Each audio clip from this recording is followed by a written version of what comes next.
Hi, Jake. Thanks for your time today. Appreciate you doing this.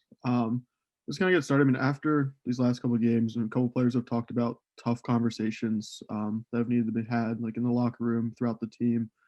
Just like, what do these kind of tough conversations look like to hold each other accountable? And what do you kind of learn from them and take from them moving forward? Yeah, I think the majority of the conversations are just people telling each other to look in the mirror, take a step back and look at what they can improve on and do better on.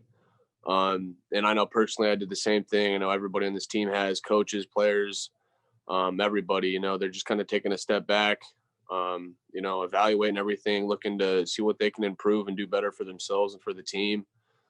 So those have kind of been the conversations that people have been having. Just kind of take a look in the mirror and evaluate things and, see what you can improve moving forward.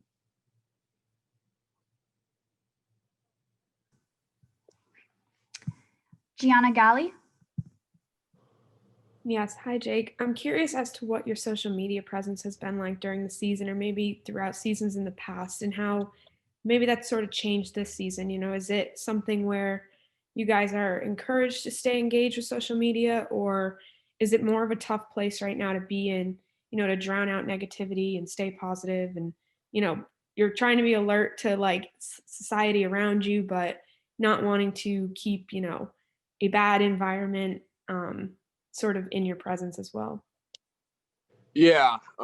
Social media during the season is never really a good thing just because when you're doing good, people are going to be there to say something and pat you on your back. And then when you're doing bad, those same people are going to be there to say something and kind of stab you in your back. So social media really during the season is never, something that people really are huge on or people are encouraged to use and things like that just because of all the two-sided things that go on, and especially right now, just it's just not a good idea.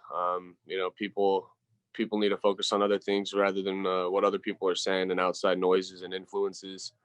So during the season, no matter what season it is, yeah, it's just never really a big thing. Obviously it's there, um, and obviously it can be good or bad, but bad or good, it's just not encouraged to, be on or tune into that much.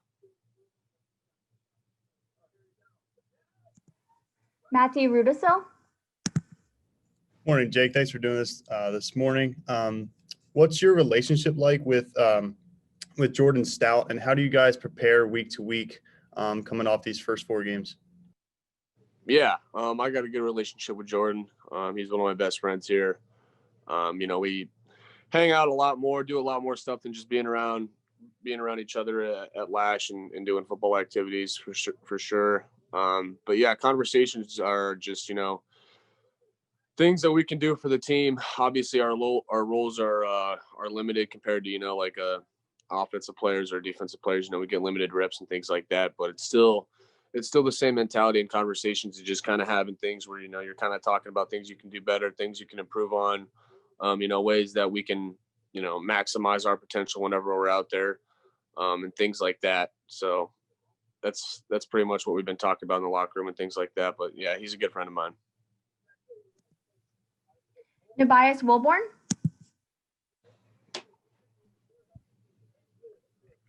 Jake, thanks for doing this as always, man.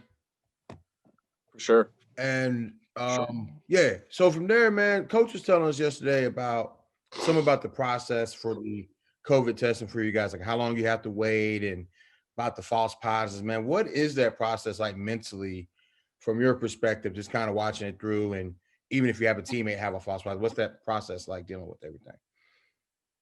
Yeah, obviously it can be scary just because how much everyone really wants to play and how much this game means to everybody. So it can be a little bit of a scary thing, but you can't really, as long as everybody is following precautions and doing the things necessary to stay safe. Like I know everybody is.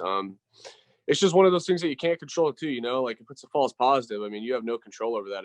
It can happen to anybody. But it's a scary thing. But the people that have had them, they've just dealt with them very well. Listen to the medical staff and the doctors and things like that, and done the steps the right way to get it back on track. So obviously it can be a scary process, but it's just about having faith and trust in the people that are helping us out, like the medical staff and things. Ben Ferry. Jake, just with the Journey Brown news came out last week. Just what does kind of Journey mean to this team, and what kind of role has he still continued to have throughout all this? Yeah, Journey is one of the biggest kids on this team, most liked kids on this team. He's just kind of everybody loves Journey. Everybody wants to be around Journey. No one's had a negative interaction with Journey. I've never had a negative interaction with Journey. He's one of the most positive kids that I've been around. One of the most selfless players I've been around. And he just brings a lot of life to the team. And, it's one of those just unfortunate things that, you don't wish to see upon anybody, but, Journey's dealing with it, and, we're all here for him. And, Journey, he's taking it really well. He's still out at practice. He's still being around the team, helping the team. And he's going to continue to do great things moving forward, but he's still the life of the team. He's still always happy, always has a smile on his face, and he's always wanted to help others. So it's just great to have him around still. Peter Terpstra. Hey Jake, I don't know if I've asked you this before. Do you have any friends that play for Iowa? And did you grow up as like an Iowa fan or an Iowa State fan, or I guess whatever college team maybe you cheered for? Yeah. I got one of the starting cornerbacks. He was my teammate in high school, same age as me. So me and him are really good buddies. Played against a handful of those kids on that team. So yeah, I got a couple friends there. But I never really grew up in Iowa, a big Iowa fan. I was more of an Iowa State fan. But I had been to Iowa games growing up a few times. Everywhere in Iowa, it's usually just the Hawkeyes more than Iowa State. But I grew up an Iowa State fan. But yeah, got a lot of people that I know go there and things like that, and a lot of teammates that are friends that are players for Iowa. So it'll be a fun week. David Eckert. Yeah, hi Jake. Thanks for your time. I'm wondering that, now that you've had a few games, you can kind of share your impressions of kicking in the empty stadiums. Has that kind of been like you expected? Has anything jumped out at you about it that maybe you didn't expect? Yeah, nothing really. I mean, I kind of expected it to be the way that it is, just very, very different. It's just really quiet. A little bizarre because usually you go out there and you're so locked in with everything that's going on that you can't really hear anything anyways, but you can still tell there's a difference and things like that. But everything that's been that I've seen and that's been happening so far this season, I kind of saw that was the way it was going to play out.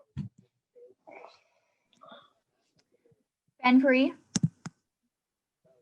Jake, just from your perspective, I know James Franklin didn't name a starter yet, but what does kind of Will Levis kind of add to the Penn State offense? Yeah, Will's a good quarterback. He's just really big, strong, physical, got a really strong arm.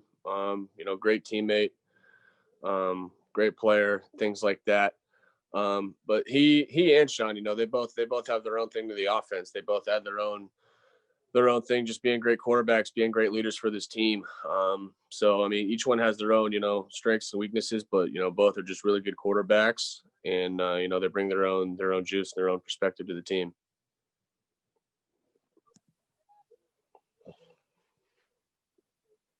Any other questions for Jake this morning?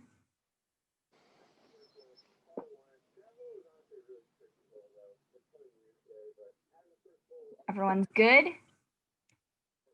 Cool. Oh, Matt, we'll get to you. Matt Russo. Yeah, I got one more for you. Just kind of like a fun question here. Who is somebody that you look up to, like watching film, maybe in the pros? Because I know Blake Gillikin, we talked about with Jordan the other week, that he's punting behind Thomas Morstead with the Saints, and Thomas Morstead's one of the best. Obviously a punter, though, but who's a kicker that you kind of look to and watch film of in the NFL? There's a lot.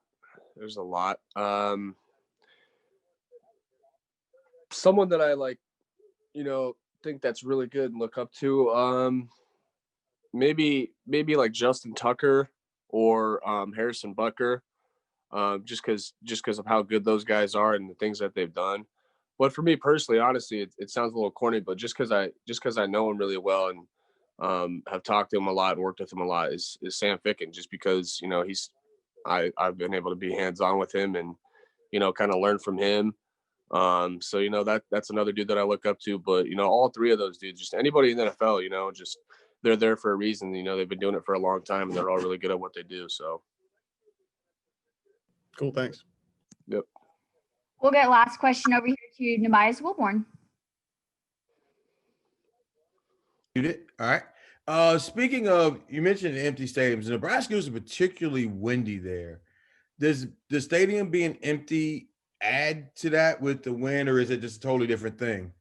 That's a good question. I don't think fans being there or not being there affects the wind.